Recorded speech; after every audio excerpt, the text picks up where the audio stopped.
ሙፍቲ በፍጥነት ወደ አላህ መሄድ እፈልጋለሁ።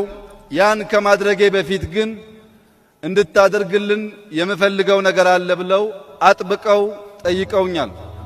አንደኛው ኢስላሚክ ባንክ በኢትዮጵያ እንዲፈጠር ነው።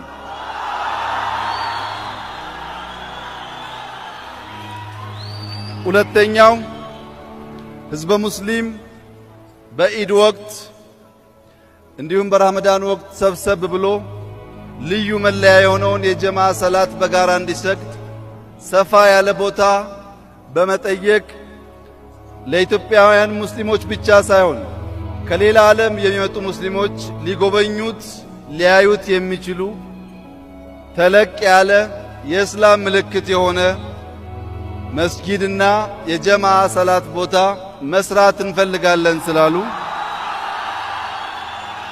ይህንንም ለማሳካት በጽኑ የምንሰራ መሆኑን